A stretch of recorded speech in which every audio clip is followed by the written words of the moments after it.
തിരുവനന്തപുരം കോർപ്പറേഷനിൽ സ്ഥാനാർത്ഥികളെ പ്രഖ്യാപിച്ചിരിക്കുകയാണ് കോൺഗ്രസ്.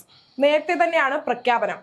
ഏതോ എന്റെ ചോദ്യം ഇതാണ്, ഈ വട്ടം തിരുവനന്തപുരം കോർപ്പറേഷനിൽ കോൺഗ്രസ് മുന്നേറുമോ?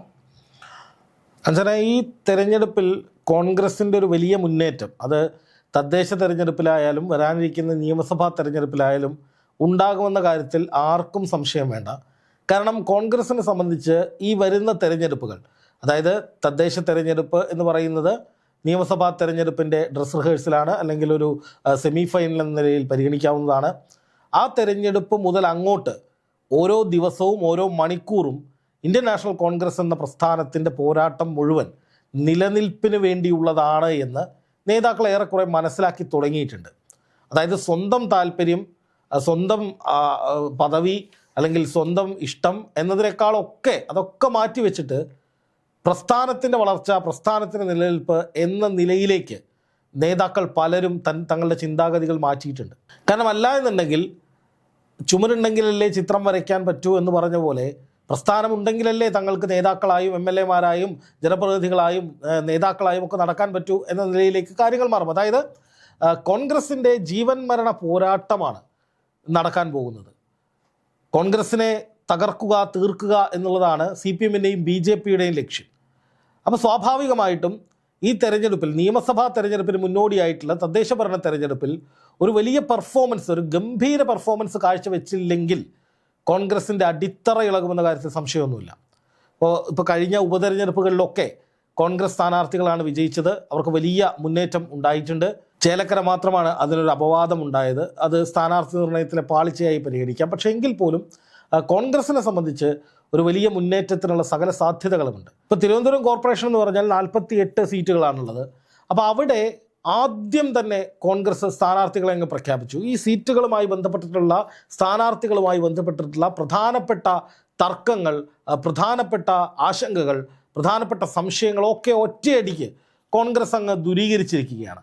അതിലൂടെ പ്രധാനമായും കോൺഗ്രസ് നേടിയെടുക്കാൻ പോകുന്നത് ജനങ്ങളുടെ ആത്മവിശ്വാസമാണ്. അംഗങ്ങളുടെയും നേതാക്കളുടെയും സാധാരണക്കാരായ പ്രവർത്തകരുടെയും അനുഭാവികളുടെയും ഒക്കെ ആത്മവിശ്വാസം നേടിയെടുക്കുക, അല്ലെങ്കിൽ അവരുടെ പിന്തുണ ഉറപ്പിക്കുക എന്നുള്ളതാണ് കോൺഗ്രസ് ഇവിടെ ചെയ്യുന്ന ഏറ്റവും പ്രധാനപ്പെട്ട ഒരു കാര്യം. അതായത് കോൺഗ്രസ് ഓണായിരിക്കുന്നു, കോൺഗ്രസ് ഏറ്റവും ശക്തമായ നിലയിലേക്ക് വരികയാണ്. അതുകൊണ്ട് നമ്മൾ കോൺഗ്രസ്സിന് വോട്ട് ചെയ്താലും ആ വോട്ട് പാഴാകില്ല എന്ന ബോധ്യം തിരുവനന്തപുരത്ത് ജനങ്ങൾക്ക് ഉണ്ടാക്കുക എന്നുള്ളത് തന്നെയാണ് കോൺഗ്രസ് ഇതിലൂടെ ലക്ഷ്യമിടുന്നത്. അതായത് മറ്റ് മുന്നണികൾ രണ്ടുപേരും, NDA ആയാലും LDF ആയാലും സ്ഥാനാർത്ഥികളെ പ്രഖ്യാപിക്കുന്നതിന് മുമ്പ് തന്നെ കോൺഗ്രസ് സ്ഥാനാർത്ഥികളെ പ്രഖ്യാപിച്ചതൊരു വലിയ സൂചനയാണ്. ഇപ്പോൾ K. മുരളീധരനാണ് തദ്ദേശ തെരഞ്ഞെടുപ്പിൻ്റെ തിരുവനന്തപുരത്തിൻ്റെ ചുമതല വരുന്നത്. മേയർ സ്ഥാനാർത്ഥിയായി മത്സരിക്കുന്നത് അന്തരിച്ച കോൺഗ്രസ് നേതാവ് G. കാർത്തികേയൻ്റെ മകൻ മുൻ MLA ആയിട്ടുള്ള ശബരിനാഥാണ്. അതുപോലെ തന്നെ വീണ S. നായരെ പോലുള്ള, VS ശിവകുമാറിനെ പോലുള്ള ആളുകളൊക്കെ സജീവമായി തന്നെ തെരഞ്ഞെടുപ്പ് രംഗത്തുണ്ട്. അപ്പോൾ ഇതിൽ ഏറ്റവും പ്രധാനമായി കോൺഗ്രസ് ഒരു വലിയ വിട്ടുവീഴ്ചയ്ക്ക് തയ്യാറാകുന്നു. കോൺഗ്രസിൽ വലിയൊരു മാറ്റമുണ്ടാകുന്നു. വ്യക്തികളെക്കാൾ കൂടുതൽ സീറ്റുകളുടെ വിജയത്തിനും അതുപോലെ തന്നെ പ്രസ്ഥാനത്തിൻ്റെ വളർച്ചയ്ക്കും കോൺഗ്രസിലെ നേതാക്കൾ പ്രാധാന്യം കൊടുത്തു തുടങ്ങുന്നു എന്നതിൻ്റെ തെളിവാണ് ശബരിനാഥിൻ്റെ സ്ഥാനാർത്ഥിത്വം. കാരണം ശബരിനാഥ് എന്ന് പറയുന്നത് ഒരു തദ്ദേശ തെരഞ്ഞെടുപ്പിൽ മത്സരിക്കേണ്ട ഒരു നേതാവല്ല. ഇപ്പോൾ DCC പുനഃസംഘടന ഉണ്ടാവുകയാണെങ്കിൽ, കോൺഗ്രസ് പുനഃസംഘടന ഉണ്ടാവുകയാണെങ്കിൽ DCC പ്രസിഡന്റ് എന്ന പദവിയിലേക്ക് പോകേണ്ട ആളാണ്, അല്ലെങ്കിൽ ആ നിലയിൽ പരിഗണിക്കപ്പെടുന്ന ആളാണ്. വളരെ സീനിയർ ആയിട്ടുള്ള ഒരു നേതാവാണ്. ഒരു യുവ നേതാവ് എന്ന നിലയിൽ വലിയ മേഖലകളിൽ പ്രവർത്തിക്കാൻ കഴിയുന്നൊരു നേതാവാണ്. അങ്ങനെ ഒരു നേതാവ് ഒരു തദ്ദേശ തെരഞ്ഞെടുപ്പിലേക്ക് ചുരുങ്ങുന്നു എന്ന നിലയിലേക്ക് വ്യാഖ്യാനങ്ങൾ വന്നാലും, അതെ, കാരണം ഇപ്പൊ പറയുന്നുണ്ട് മുന്നണി പ്രമുഖരെ ഇറക്കി എന്ന് പറയുന്നുണ്ട്. അല്ല, അത് ആ പ്രമുഖരെ ഇറക്കിയതിന് വേണ്ടിയാണ്, അത് പിടിക്കുക എന്നുള്ളത് കൊണ്ടാണ്. ഇപ്പോൾ ശബരിനാഥൻ പറയുകയാണ്, എനിക്ക് നിയമസഭാ തെരഞ്ഞെടുപ്പിൽ മത്സരിച്ചാൽ മതി, ഞാൻ തദ്ദേശ തെരഞ്ഞെടുപ്പിൽ നോക്കുന്നില്ല.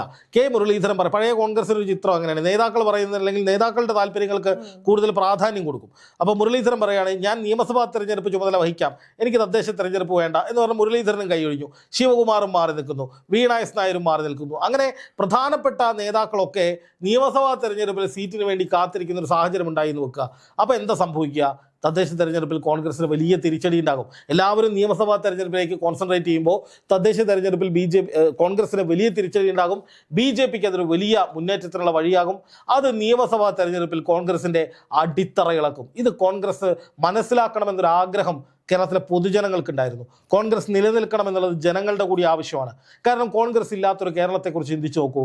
BJPയും CPMഉം മാത്രമുള്ള ഒരു കേരളത്തെക്കുറിച്ച്. BJP അതിശക്തമാകും കേരളത്തിൽ. ഉത്തരേന്ത്യയിൽ കണ്ടിട്ടുള്ള പല വർഗീയ നാടകങ്ങളും ഇവിടെ അരങ്ങേറും. ന്യൂനപക്ഷങ്ങൾക്ക് നേരെ കടന്നാക്രമണങ്ങൾ ഉണ്ടാവും. സംഘപരിവാർ പ്രസ്ഥാനങ്ങൾ വളരെ ശക്തമായിട്ട് അവരുടെ വർഗീയ അജണ്ടകൾ അടിച്ചേൽപ്പിക്കും. ഈ സമയത്ത് കോൺഗ്രസ് ഇല്ല, CPMഉം ഈ പറയുന്ന BJPയും തമ്മിലാണ് ഫൈറ്റെങ്കിൽ ത്രിപുരയിൽ എന്താണ് സംഭവിച്ചത്, ബംഗാളിൽ എന്താണ് സംഭവിച്ചത് നമ്മൾ കണ്ടതാണ്. പിന്നെ സംഘപരിവാറിൻ്റെ കയ്യിലേക്ക് കാര്യങ്ങൾ പോകുന്ന CPM കൂടി ഇല്ലാതാകുന്ന സാഹചര്യത്തിലേക്ക് കാര്യങ്ങൾ മാറും. അങ്ങനെയൊക്കെ ഒരു അവസ്ഥയിലേക്ക് കേരളം പോകാതിരിക്കാൻ കോൺഗ്രസ്സിന് തന്നെ അധികാരം കൊടുക്കണം, കോൺഗ്രസ്സിനെ പിടിച്ചു നിർത്തണമെന്ന കൃത്യമായ ചിന്താഗതി കേരളത്തിലെ വലിയൊരു വിഭാഗത്തിനുണ്ട്. സംഘപരിവാർ വിരുദ്ധ മനസ്സുകളുടെ കാര്യമാണ് പറയുന്നത്. അവർക്കുണ്ട്, ന്യൂനപക്ഷങ്ങൾക്കിടയിലുണ്ട്. പക്ഷേ കോൺഗ്രസ്സിനെ എന്ത് വിശ്വസിച്ച് അധികാരമേൽപ്പിക്കും? കോൺഗ്രസിൻ്റെ തർക്കങ്ങൾ വ്യക്തികൾക്കുള്ള പ്രസ്ഥാനത്തേക്കാൾ കൂടുതൽ വ്യക്തികൾക്കുള്ള പ്രാധാന്യം, വ്യക്തികളുടെ അജണ്ടകൾ നടപ്പാക്കുന്ന ഒരു ഉപകരണമായി പാർട്ടി അവർ മാറ്റുന്നു, പാർട്ടി സംവിധാനങ്ങൾ മാറ്റുന്നു. അപ്പോൾ അതൊക്കെ ഇല്ലാതാകണമെങ്കിൽ നേതാക്കൾ അവരുടെ വ്യക്തി താല്പര്യങ്ങളെക്കാൾ കൂടുതൽ പാർട്ടിയുടെ പൊതുവായിട്ടുള്ള താല്പര്യത്തിന് വേണ്ടി നിൽക്കണം. ഇപ്പോൾ തിരുവനന്തപുരത്ത് സംഭവിച്ചിരിക്കുന്നതാണ്.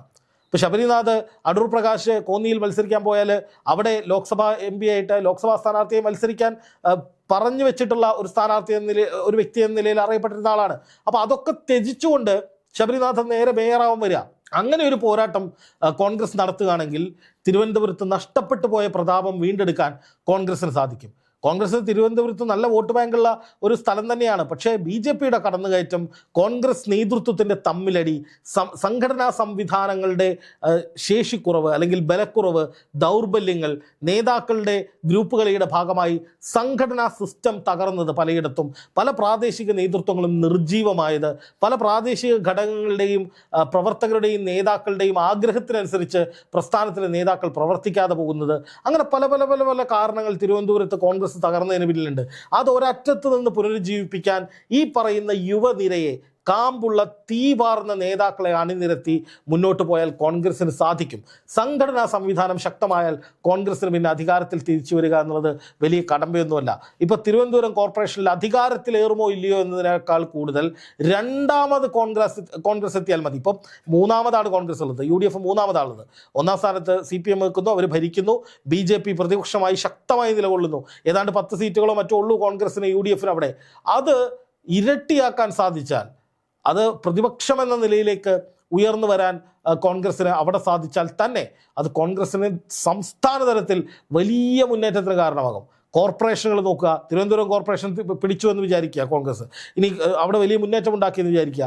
കണ്ണൂർ കോർപ്പറേഷൻ ഭരിക്കുന്നത് കോൺഗ്രസ് ആണ്, CPMൻ്റെ കോട്ടയിലാണത്. പിന്നെയുള്ളത് പാലക്കാടാണ്. പാലക്കാട് ഇപ്പം തന്നെ അവിടുത്തെ BJP ഭരിക്കുന്ന കോർപ്പറേഷനിൽ നഗരസഭയിൽ വലിയ പ്രശ്നങ്ങൾ നടന്നുകൊണ്ടിരിക്കുക. ആ നഗരസഭ കോൺഗ്രസ് തിരിച്ചു പിടിച്ചു എന്ന് വിചാരിക്കുക, അല്ലെങ്കിൽ കോൺഗ്രസ് അവിടെ അധികാരത്തിൽ വന്നു എന്ന് വിചാരിക്കുക.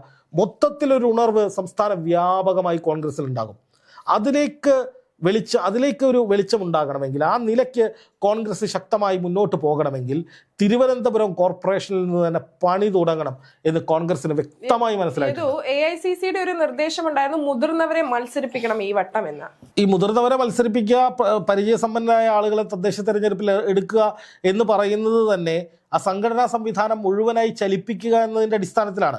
പക്ഷേ ഇവിടെ കേരളത്തിൽ പലപ്പോഴും തദ്ദേശ തെരഞ്ഞെടുപ്പുകളിൽ ഈ പ്രധാനപ്പെട്ട നേതാക്കൾ സ്ഥാനാർത്ഥികളാകാതിരിക്കുക, അല്ലെങ്കിൽ അവർ നിയമസഭാ തെരഞ്ഞെടുപ്പിന് അവസരം കാത്ത് മാറി നിൽക്കുക, അല്ലെങ്കിൽ തദ്ദേശ തെരഞ്ഞെടുപ്പിൽ അവർ കോൺസെൻട്രേറ്റ് ചെയ്യുന്നതിനേക്കാൾ കൂടുതൽ മാസങ്ങൾക്ക് ശേഷം നടക്കാൻ പോകുന്ന നിയമസഭാ തെരഞ്ഞെടുപ്പിന് വേണ്ടി പ്രവർത്തിക്കുക, അങ്ങനെയുള്ള പ്രവണതകളൊക്കെ കോൺഗ്രസിനെ സംബന്ധിച്ച്, കാരണം കോൺഗ്രസ് ഒരു കേഡർ പാർട്ടിയല്ല, BJP സംബന്ധിച്ചായാലും CPM സംബന്ധിച്ചായാലും നേതൃത്വം ഒരു തീരുമാനമെടുത്താൽ പിന്നെ ഒച്ചപ്പാടും ബഹളവും ഇല്ലാതെ അത് നടപ്പാക്കുന്ന സംഘടനാ സംവിധാനമാണ് ഏതാണ്ട് ഒരു 95% ഉള്ളത്. ചിലയിടങ്ങളിൽ മാത്രമേ പ്രശ്നങ്ങൾ ഉണ്ടാകാറുള്ളൂ. പക്ഷേ കോൺഗ്രസിനെ സംബന്ധിച്ച് ഒരു കേഡർ സംവിധാനം അല്ലാത്തത് കൊണ്ട്, ഓരോ നേതാക്കൾക്കും ഞാൻ എന്നൊരു വിചാരമുള്ളത് കൊണ്ട് തന്നെ പലപ്പോഴും കോൺഗ്രസിനെ സംബന്ധിച്ച് ഈ പറയുന്ന സംസ്ഥാന നേതൃത്വം എടുക്കുന്ന തീരുമാനങ്ങൾ പ്രാദേശിക തലത്തിൽ പൊളിഞ്ഞു പോകാറുണ്ട്. പലരും സ്വതന്ത്രരായി മത്സരിക്കാറുണ്ട്, പലരും പാർട്ടി വിരുദ്ധ പ്രവർത്തനങ്ങൾ നടത്താറുണ്ട്, പിന്നിൽ നിന്ന് കുത്താറുണ്ട്. അങ്ങനെ പല പ്രശ്നങ്ങളും കോൺഗ്രസിനെ വേട്ടയാടുന്നുണ്ട്. അതൊക്കെ പരിഹരിച്ച് കോൺഗ്രസ് അതിശക്തമായി മുന്നോട്ട് പോകാൻ സാധ്യതയുണ്ട് എന്നതിൻ്റെ തെളിവാണ് തിരുവനന്തപുരത്തെ ധീരമായ തീരുമാനം. നോക്കുക, മുരളീധരൻ, ശബരിനാഥ്, ശിവകുമാർ, അതുപോലെ തന്നെ വീണ എസ് നായർ, പിന്നെ ഒരു പിടി യുവാക്കളെയാണ് പ്രധാനമായും മറ്റ് വാർഡുകളിൽ നിർത്താൻ പോകുന്നത്. അതുപോലെ തന്നെ തെരഞ്ഞെടുപ്പ് പ്രവർത്തനങ്ങൾ ഏകോപിപ്പിക്കാൻ പോകുന്നത് ഈ പറയുന്നത് പോലെയുള്ള പ്രധാനപ്പെട്ട തിരുവനന്തപുരത്തെ നേതാക്കളാണ്. അങ്ങനെ വരുമ്പോൾ സംഘടനാ സംവിധാനം മൊത്തത്തിൽ ഉഷാറാകും. അത് അടുത്ത നിയമസഭാ തെരഞ്ഞെടുപ്പിൽ കോൺഗ്രസിന് വലിയ ഗുണം ചെയ്യും. എന്തായാലും തിരുവനന്തപുരത്ത് മേയറായി ശബരിനാഥ് വന്നാൽ പിന്നെ ഉറപ്പിച്ചോളൂ, കോൺഗ്രസിൻ്റെ തടസ്സമില്ലാത്ത മുന്നേറ്റമായിരിക്കും. കോൺഗ്രസിനെ പിന്നെ പിടിച്ചു കെട്ടാൻ കഴിയാത്ത വിധത്തിലുള്ള മുന്നേറ്റമായിരിക്കും നടക്കാൻ പോകുന്നത്. പ്രത്യേകിച്ച് യുവാക്കൾക്കൊക്കെ പ്രാധാന്യം കൊടുത്തുകൊണ്ടുള്ള തദ്ദേശ തെരഞ്ഞെടുപ്പിലെ കോൺഗ്രസിൻ്റെ നീക്കങ്ങൾ. ഒന്നാമത് ഭരണവിരുദ്ധ വികാരം ശക്തമാണ്. ആ ഭരണവിരുദ്ധ വോട്ടുകൾ BJPക്ക് പോകാതെ കോൺഗ്രസിലേക്ക് വരികയാണെങ്കിൽ, അതിനുകൂടി കോൺഗ്രസ് ശക്തമായി നിൽക്കുകയാണെങ്കിൽ, CPMന് BJPക്ക് ബദലായി ഞങ്ങൾ ശക്തമായി ഇവിടെ ഉണ്ട്, നമ്മൾ പിടിച്ചെടുക്കുമെന്നൊരു ബോധ്യം സാധാരണക്കാർക്ക് കൊടുക്കാൻ കോൺഗ്രസിന് സാധിച്ചാൽ പിന്നെ കോൺഗ്രസിനെ പിടിച്ചാൽ കിട്ടില്ല. എന്തായാലും തിരുവനന്തപുരം കോർപ്പറേഷനിൽ കോൺഗ്രസ് ശക്തമാകുന്നു. ഒരു ശക്തമായ ത്രികോണ മത്സരം നടക്കാൻ പോവുകയാണ്. അതിൽ കോൺഗ്രസിന് പലയിടത്തും ജയിക്കാനും മുന്നേറാനുമുള്ള സകല സാധ്യതകളും തുറന്നിടുന്ന വിധത്തിലാണ് ഇപ്പോൾ ഈ സ്ഥാനാർത്ഥി പ്രഖ്യാപനം വന്നിരിക്കുന്നത്.